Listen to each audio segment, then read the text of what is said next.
Episode की starting में hoc कहता है कि आर्थर के पास होली स्वॉर्ड है तो क्या वो जीत सकता है, लेकिन मर्लिन कहती है कि रियलिटी कुछ और ही है और सीन चेंज होता है। आर्थर कहता है कि तुम अभी तक मरे नहीं और चैंडलर कहता है कि मैं भी नहीं मरा। आर्थर कहता है कि तुम दोनों को तो मर जाना चाहिए और चैंडलर कहता है कि दूध पीते बच्चे, हम तो बस टाइम पास कर रहे थे, हम देखना चाहते थे कि ये तलवार कितनी ज्यादा पावरफुल है। तभी ना क्यूज़ेक चिल्लाने लगता है और कहता है कि मेरी मुझ तो कट गई, मेरी मुझ ना डीमन रियलम में सबसे ज्यादा सुंदर कही जाने वाली मुझ थी। आर्थर के बिल्ली कैद कहते कि तुम्हें अपनी मैजिकल पावर को जगाना होगा, नहीं तो किसी काम का नहीं। और आर्थर कहता है मुझे फर्क नहीं पड़ता, जब तक मेरे पास ना ये तलवार है मैं हार नहीं सकता और आगे बढ़ने लगता है। कहत ना अपनी टेलीकाइनेसिस पावर से ना मर्लिन को कहते कि आर्थर ना मर जाएगा। आर्थर की तलवार ना जाते हुए जमीन के अंदर धस जाती है और आर्थर को बहुत ज्यादा शौक लगता है और वो नीचे गिर जाता है और ब्लड निकला भी शुरू हो जाता है। और क्यूज़ेक कहता है कि तुम्हारी दो बड़ी गलती, पहली गलती तुम बहुत ज्यादा कमजोर हो, तुम्हें लगा कि तुम पावरफुल हो पर तुम कमजोर हो, तुम इस तलवार की पावर को संभाल नहीं सकते, तुम्हें ट्रेनिंग की जरूरत है। और दूसरी बड़ी गलती, तुम्हें क्या लगा तुम्हें बस एक तलवार मिल जाएगी और तुम डीमन रियलम के सबसे ताकतवर डीमन को हरा पाओगे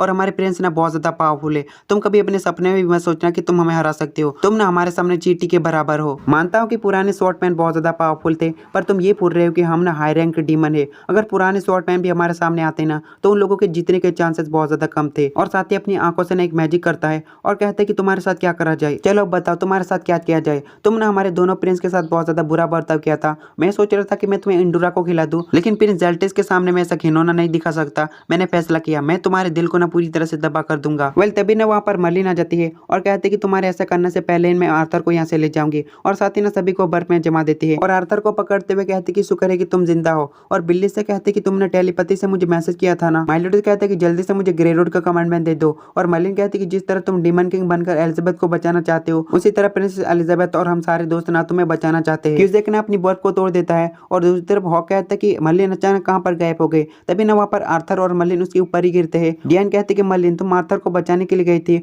और मर्लिन कहती कि प्रिंसेस एलिजाबेथ प्लीज आर्थर को हील कर दो। सीन चेंज होता है। चैंडलर क्यूज़ेक से कहता है कि तुम उस बच्चे को भागने कैसे देख सकते हो, उस लड़की को भी तुमने भागने दिया। क्यूज़ेक कहता है कि मैं थोड़ा सा लापरवाह हो गया था, लेकिन मैं अगली बार ध्यान रखूंगा। और रही बात उस बच्चे की, मैं तो उसे अभी मार दूंगा। क्यूज़ेक अपनी आंखों की मदद से आर्थर को कंट्रोल करता है और अपनी तलवार पकड़कर अपने सीने के अंदर घुसा लेता है। आर्थर नीचे गिर जाता है। क्यूज़ेक हंसने लगता है। मर्लिन चिल्लाकर कहते कि आर्थर इस तलवार को बाहर निकालो, प्रिंसेस एलिजाबेथ जल्दी से आर्थर को हील करो। लेकिन एलिजाबेथ कहती कि जब तक इसके अंदर तलवार है मैं कुछ नहीं कर सकती। मर्लिन उस तलवार को निकालने की कोशिश करती है लेकिन वो निकाल नहीं पाती क्योंकि उस तलवार को आर्थर ही निकाल सकता है। आर्थर की आंखें बंद होने लगती है। आर्थर कहते कि मुझे माफ करना मर्लिन, मैं तुम्हारी उम्मीदों पे खरा नहीं उतर पाया। आर्थर की बिल्ली भी चिल्लाकर कहती कि आर्थर तुमने मुझसे झूठ कहा। और नेक्स्ट सीन में सारे लोग ना दुखी होते हैं। मर्लिन कहते कि इस बच्चे के पास ना अनलिमिटेड जज्बा था और इसके अंदर ना छुपी हुई पावर थी। जब हम पहली बार मिले थे ना आर्थर ना बहुत ज्यादा छोटा था, मैंने उसे फाइट करना सिखाया, उसे पढ़ना सिखाया और आर्थर ना बहुत ज्यादा इंप्रूव कर रहा था, लेकिन आखिरकार मैं उसके हिडन पोटेंशियल को बाहर नहीं निकल पाई। आर्थर तुम तो मुझे ना अनकॉमन वर्ल्ड दिखाना चाहते थे,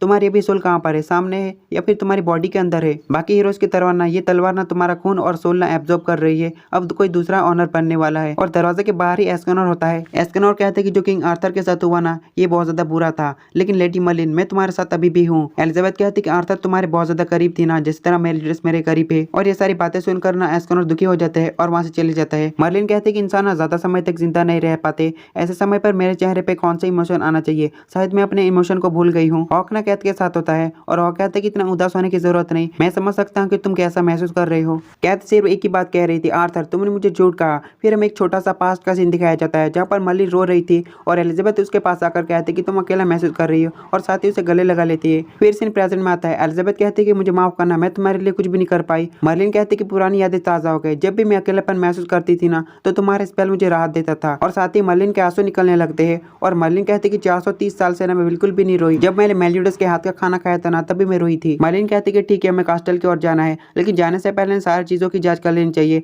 प्रिंसेस एलिजाबेथ मैं आपके सामने कुछ भी नहीं हूँ, गॉडेस के लिए भले ही मेरा ब्रेन वॉश नहीं कर सकते, पर फिर भी मैं वादा करती हूँ, मैं आपसे वादा करती हूँ कि मैं आपके कर्ज को हटाऊंगी और मेलियोडस को डीमन किंग बनने से रोकूंगी। मैं अपने करीबी लोगों को खोना नहीं चाहती। और नेक्स्ट सीन में 4 आर्कएंजल और 7 डेडली सिंस बैठे होते हैं आगे का प्लान बनाने के लिए। मर्लिन कहती कि डिफेंस फोर्स ना लियोनस किंगडम की रक्षा करेगी और दूसरा टुकड़ा ना गैमलॉट किंगडम में सीधा जाएगी डीमन आर्मी को खत्म करने के लिए, और तीसरा फोर्स ना सीधे गैमलॉट किंगडम पे हमला करेगा। ड्रेफस कहता है कि डिफेंस के लिए मैं साउथ के गेट की रक्षा करूंगा और ग्रीमन ने ईस्ट गेट की रक्षा करेगा, हेंड्रिक्सन नॉर्थ और जेरिको वेस्ट। और हाउसर कहता है कि गिलथंडर और मैं ना हमला करने वाली टुकड़ी के कमांडर रहेंगे। और लुडोसिल कहता है कि सारियल और तारमेल भी तुम्हारे साथ ही रहेंगे और फेरी फॉरेस्ट के लोग भी हमारे साथ देने वाले हैं। और मर्लिन कहते हैं कि सीधा हमला करने वाली टुकड़ी में एस्केनोर और लुडोसिल रहेंगे। और लुडोसिल कहता है कि मुझे लगा कि एलिजाबेथ भी फोर्स को ज्वाइन करने वाली है। एलिजाबेथ कहती है कि 7 डेडली सिंस और मैं ना हमला करने वाली टुकड़ी में रहेंगे। और लूडोसिल कहता है कि तुम अपने इविल बॉयफ्रेंड को अपने आंखों के सामने मरते हुए नहीं देखना चाहती ना। तारमिल कहता है कि कमांडमेंट को ढूंढना और उसे मेलिडस तक पहुंचाना, उसे रोकना भी जरूरी काम है, इसलिए प्रिंसेस एलिजाबेथ की हमें जरूरत पड़ेगी। लूडोसिल कहता है कि मैं बदलाव चाहता हूँ, हेंड्रिक्सन मेरा बॉडीगार्ड बनेगा। हेंड्रिक्सन ने मुझसे खुद कहा था। और गिल्थर कहता है कि मैं भी तुम्हारे साथ चलूंगा। हेंड्रिक्सन तुम्हारी रक्षा करने के लिए जा रहा है और मैं मार्गरेट की रक्षा करने के लिए जा रहा हूँ। और लूडोसिल कहता है कि इससे मुझे कोई भी दिक्कत नहीं, तुम आना चाहते हो तो आओ। और पूरी की पूरी डीमन आर्मी तैयार होती है फाइट करने के लिए। और मेलिडस कहता है कि तुम्हें यकीन है। और जेल्टिस कहता है कि तुम्हें लगता है कि मैं फॉर आर्केंजल से हार जाऊंगा बिना कमांडमेंट के, और तुम्हें याद रखना चाहिए मैं तुम्हारी मदद क्यों कर रहा हूँ। और मेलिडस कहता है कि ठीक है, मैं अपने वादे को पूरा करूंगा। मेलिडस कहता है कि जेल्टिस हो सके तो मुझे माफ कर देना। और पांचों कमांडमेंट को कहता है कि मेरी पावर बनो, और उन्हें एब्जॉर्ब करने लगता है। सीन चेंज होता है। हॉक कहता है कि मॉम मैंने फैसला कर लिया है, मैं अपनी ट्रू पावर को आजाद करूंगा, बल्कि ऐसा होगा तो कोई शक नहीं, ये तो मेरे पिछवाड़े पे निर्भर करता है। जब ऐसा होगा तो मॉम मुझे रोक लेना। डियान कहती है कि मर्लिन के कपड़े पहन करना घूमना फिरना बहुत ज्यादा आसान है। और किंग कहते हैं कि मैं मर्लिन जितने अच्छे कपड़े नहीं बना पाऊंगा। डियान कहती है कि कोई बात नहीं, मैं तुम्हारे कपड़े भी अपने पास रखूंगी क्योंकि वो मेरे खजाना है। किंग कहता है कि मैं वादा करता हूँ मैं तुम्हें प्रोटेक्ट करूंगा। और सब कुछ खत्म हो जाने के बाद और किंग साथ ही शर्मा रहा था और कहता है कि तुम मुझसे, तभी एस्कनोर चिल्लाता है और कहता है कि बंद करो अपना निब्बा निब्बी का खेल। किंग कहता है कि तुम कब आए, और एस्कनोर कहता है कि मैं पहले से यहाँ पर था, तुम दोनों यहाँ पर आए हो। तभी ना पीछे से मर्लिन आ जाती है और कहती है कि लगता है कि एस्कनोर गुस्से में है। और एस्कनोर पीछे मुड़कर कहता है कि लेडी मर्लिन, लेकिन वो तो गोथर होता है। गोथर कहता है कि मेरी स्पेशल टेक्निक है और मैं बिल्कुल ठीक हो चुका हूँ। और दूसरी तरफ मर्लिन एलिजाबेथ से कहती है कि मैंने कहा था कि इस फाइट के लिए ना आर्थर की अवेकनिंग जरूरी है, क्या तुम्हें सब कुछ याद है। एलिजाबेथ कहती है कि आर्थर के साथ जो हुआ उसके लिए मुझे माफ कर देना। मर्लिन कहती है कि तुम्हारी यादें जग गई है और तुम्हारी पावर जग गई है, इसका मतलब तुम्हारा कर्ज भी जग गया है। हम लोग ना तुम्हारी पावर पर निर्भर है और वादा करो कि तुम ठीक रहोगी। नेक्स्ट सीन में सारे के सारे हुलनेट तैयार हो जाते हैं होली वॉर के लिए। और बहुत सारे लोग कहते हैं कि जीत के लौटाना, सारे डिमंस को खत्म कर देना। और एक लड़की ना डेथ प्रिंस के पास जाती है, लेकिन डेथ प्रिंस उसे हाथ मार के दूर कर देता है। डेथ प्रिंस बहुत ज्यादा अलग लग रहा था और सारे के सारे हुलनेट भी बहुत ज्यादा अलग लग रहे थे। और तारमेल कहता है कि लूडोसिल ने उन पर ना ब्रेथ ऑफ ब्लेसिंग का यूज किया है। खैर लूडोसिल चाहता है कि वो जितनी पावर को बढ़ा सके उतनी पावर को बढ़ा दे। और सारियल कहता है कि पता नहीं क्यों पर उस इंसान पर ना लूडोसिल ने मैजिक नहीं किया। और हाउसर कहता है कि मार्गरेट को बिल्कुल सही सलामत लाना। और गिल कहता है कि तुम दोनों भी सुरक्षित रहना। और दोनों कहते हैं कि ठीक है हम सुरक्षित रहेंगे, तुम भी सुरक्षित रहना। बहुत सारी आर्मी ना आगे बढ़ रही थी और 7 डेडली सिंस भी उनके साथ होती है। लूडोसिल कहता है कि 3000 साल बाद ना